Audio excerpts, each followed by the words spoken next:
दिल्ली देश की राजधानी, जहां हर दिन सैकड़ों लोग प्रदर्शन करते हैं, लेकिन आज जंतर मंतर पर बैठा एक आदमी पूरे देश का ध्यान अपनी ओर खींचता है। ना कोई भाषण, ना कोई नाम, सिर्फ एक शांत चेहरा और कई दिनों से जारी भूख हड़ताल। डॉक्टर चेतावनी दे रहे हैं, राजनीति बहस तेज हो चुकी है, सोशल मीडिया दो हिस्सों में बढ़ चुका है, फिर भी वे आदमी उठने को तैयार नहीं। आखिर क्यों? कौन है ये व्यक्ति जिसके समर्थन में छात्र, सामाजिक कार्यकर्ता और कई सार्वजनिक हस्तियां आवाज उठा रही हैं, और जबकि दूसरी तरफ उसके विरोध में उतनी ही तेज बहस चल रही है? क्या ये सिर्फ एक भूख हड़ताल है, या इसके पीछे एक ऐसी कहानी छिपी है जो भारत की शिक्षा, युवाओं और व्यवस्था पर सीधा सवाल उठा रही है? दोस्तों, जिस व्यक्ति की बात हो रही है वह है सोनम वांगचुक। वही सोनम वांगचुक जिसे कभी शिक्षा के बदलाव में नवाचारकर्ता के रूप में देखा गया। वे एक ऐसे आंदोलन का चेहरा बन चुके हैं जिसने पूरे देश में बहस छेड़ दी है। हाल ही के दिनों में उनकी भूख हड़ताल, स्वास्थ्य और जंतर मंतर पर हुए घटनाक्रम लगातार सुर्खियों में हैं। लेकिन कहानी यहीं से शुरू नहीं होती।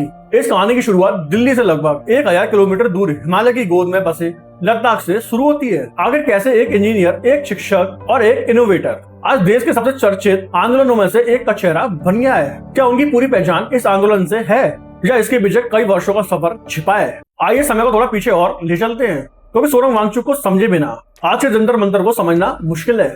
अब शुरू होती है असली कहानी। तो नमस्कार दोस्तों, मैं हूं अमित। शुरू करते हैं। लद्दाख एक ऐसा इलाका जहां बर्फ सिर्फ मौसम नहीं, जिंदगी का हिस्सा है। इन्हीं पहाड़ों के बीच में जन्म हुआ सोनम वांगचुक का। बचपन से ही उन्हें एक बात महसूस की, स्कूल में पढ़ाई जाने वाली किताबें लद्दाख की जिंदगी से मेल नहीं खाती। कई बच्चे भाषा की वजह से पीछे रह जाते थे, कई पढ़ाई बीच में छोड़ देते थे। यहीं से उनके मन में एक सवाल पैदा हुआ, क्या शिक्षा सिर्फ परीक्षा पास करने के लिए है, या जिंदगी बदलने के लिए? इसी सोच ने उन्हें इंजीनियरिंग की तरफ बढ़ाया। लेकिन डिग्री लेने के बाद उन्होंने आरामदायक जिंदगी नहीं चुनी, उन्होंने शिक्षा में बदलाव का रास्ता चुना। उन्होंने ऐसे प्रयोग शुरू किए जिनका उद्देश्य था स्थायी परिस्थितियों के अनुसार बच्चों को बेहतर शिक्षा देना।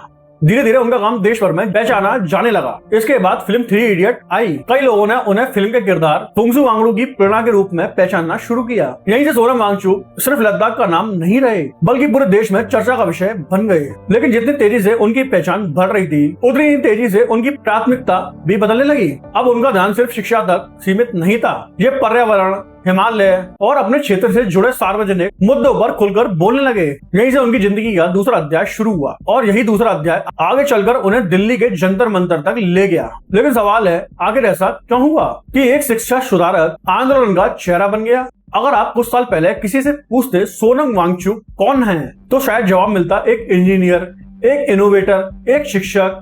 लेकिन आज यही नाम जंतर मंतर की सबसे बड़ी खबर बन चुका है। सवाल है, आखिर ऐसा क्या बदल गया? असल में सोनम वांगचुक का मानना यह है कि अगर देश की सबसे बड़ी ताकत आखिर युवा है, तो उनकी शिक्षा व्यवस्था भी उतनी मजबूत होनी चाहिए। जब देश भर में प्रतियोगी परीक्षाओं में कथित गड़बड़ियों, पेपर लीक को लेकर बहस तेज हुई, तो उन्होंने कहा कि यह सिर्फ एक परीक्षा का मामला नहीं है, बल्कि करोड़ों छात्रों के भविष्य का सवाल है।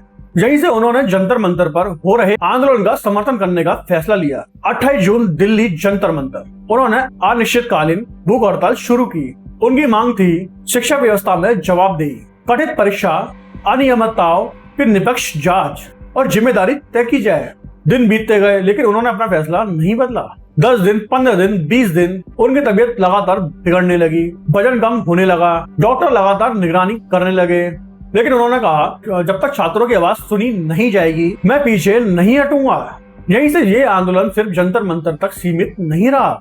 देश भर के छात्र, शिक्षक और सोशल मीडिया पर लाखों लोग इस बहस का हिस्सा बन गए। लेकिन जितना समर्थन बढ़ रहा था, उतने ही सवाल खड़े हो रहे थे। इसी बीच दिल्ली पुलिस ने उनकी बिगड़ती सेहत के बाद उन्हें अस्पताल में भर्ती किया। प्रशासन का कहना यह था कि चिकित्सकीय सलाह और अदालत के निर्देशों के अनुरूप उठाया गया। अब सवाल सिर्फ सोनम वांगचुक का नहीं था।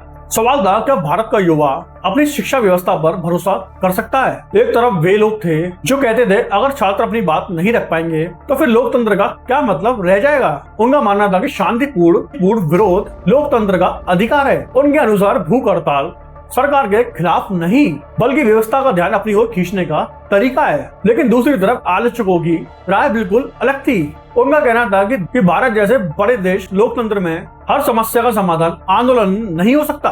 कुछ लोगों ने सवाल उठाया कि इतने बड़े राष्ट्र मुद्दों का हल सिर्फ सड़कों पर बैठकर निकाला जा सकता है। क्या बातचीत और संस्थागत प्रतिक्रियाएं पहले इस्तेमाल नहीं होनी चाहिए? यहीं से देश की सबसे बड़ी बहस शुरू हुई। एक सवाल जिसका जवाब देश का हर व्यक्ति अलग अलग दे रहा था। क्या व्यवस्था बदलने के लिए दबाव जरूरी है या सिर्फ धैर्य और संवाद ही सही रास्ता है? इसी दौरान सोनम वांगचुक का स्वास्थ्य लगातार चर्चा में बना रहा। रिपोर्ट के अनुसार उनकी तबीयत बिगड़ने पर डॉक्टरों ने चिंता जताई। यह खबर सामने आते ही बहस और तेज हो गई। समर्थकों को कहना था कि अब सरकार को बात करनी चाहिए, आलोचकों को कहना था भावनाओं से नहीं, समाधान नियमों के भीतर ढूंढना होगा। लेकिन इन सबके बीच में एक बात साफ थी, अब ये मामला सिर्फ एक व्यक्ति का नहीं रहा था, ये करोड़ों लोगों के बीच में चर्चा का विषय बन गया था। और यहीं से इस कहानी का सबसे कठिन सवाल सामने आया, क्या इस आंदोलन से वास्तव में कुछ बदलेगा या ये भी उन आंदोलनों में शामिल हो जाएगा जिन्हें लोग कुछ समय बाद भूल जाते हैं? यही सवाल हमें कहानी के उस अध्याय, उस महत्वपूर्ण बात पर ले जाता है। अब सवाल सिर्फ ये नहीं था कि सोनम वांगचुक भूख हड़ताल पर क्यों बैठे हैं, सवाल ये था कि उनकी आवाज फैसले लेने वालों तक पहुंचेगी। जंतर मंतर पर नए लोग पहुंच रहे थे, कोई समर्थन देने, कोई विरोध दर्ज कराने, और कई लोग तो ऐसे थे जो ये समझना चाहते थे कि यह आंदोलन इतना बड़ा कैसे हो गया। इसी बीच प्रशासन के बीच में भी गतिविधियां तेज होने लगी, सुरक्षा बढ़ाई गई, स्वास्थ्य पर नजर रखी जाने लगी, और जैसे जैसे उनकी तबीयत बिगड़ने की खबर सामने आने लगी वैसे वैसे पूरे मामले पर राष्ट्रीय ध्यान और बढ़ गया। लेकिन किसी भी बड़े आंदोलन की परीक्षा भीड़ से नहीं होती, उनकी परीक्षा होती है क्या वे बदलाव ला पाया। यहीं से बहस एक नए मोड़ पर आ गई। कुछ लोग कह रहे थे कि युवाओं की आवाज नहीं सुनी गई तो ऐसे आंदोलन आगे भी होते रहेंगे। दूसरी तरफ कुछ लोगों का मानना था कि हर समस्या का समाधान संवाद और संस्थागत प्रक्रिया से ही निकालना चाहिए। देश दो अलग अलग सोचों के बीच में खड़ा दिखाई दे रहा था। एक सोच जो कहती थी दबाव के बिना बदलाव नहीं होगा, दूसरी सोच जो कहती थी लोकतंत्र में बदलाव का रास्ता कानून और संस्थाओं से होकर जाता है। इन दोनों के बीच एक सवाल अब भी अनुत्तरित था, क्या इस आंदोलन के बाद वास्तव में कोई निर्णय लिया जाएगा या ये आंदोलन भी इतिहास के पन्नों में दब जाएगा जिन्हें लोग आने वाले समय में भूल जाते हैं। और यही शायद अध्याय का सबसे बड़ा महत्वपूर्ण पार्ट होगा, क्योंकि अब बात सिर्फ एक आंदोलन की नहीं, उसके परिणाम की थी। आज अगर आप इंटरनेट खोलें, सोनम वांगचुक के बारे में 2 तस्वीरें आपको अलग अलग दिखाई देंगी जिसमें उनके आंदोलनों के तरीकों में सवाल उठाए जाते हैं। और सवाल ये उठाया जाता है कि ऐसे आंदोलनों से समाधान निकलता है। शायद ये किसी भी लोकतंत्र की सबसे बड़ी सच्चाई है। उनके समर्थकों की उम्मीद है कि उनकी आवाज बदलाव लाएगी जो वह पूरे समाज के लिए छोड़ जाते हैं। अब ये सवाल मैं आपके सामने छोड़ता हूँ, आपकी नजर में सोनम वांगचुक कौन है? एक शिक्षक, एक सामाजिक कार्यकर्ता, एक आंदोलनकारी या एक ऐसा चेहरा जिसे समझने के लिए समर्थन और विरोध दोनों को सुनना जरूरी है? अपनी राय कमेंट में जरूर दें। अगर आपको ये वीडियो किसी प्रोपेगेंडा या किसी राजनीति से अलग लगे तो मेरे चैनल यूनो को लाइक करें, मेरे चैनल यूनो को सब्सक्राइब करें। नमस्कार, जय हिंद।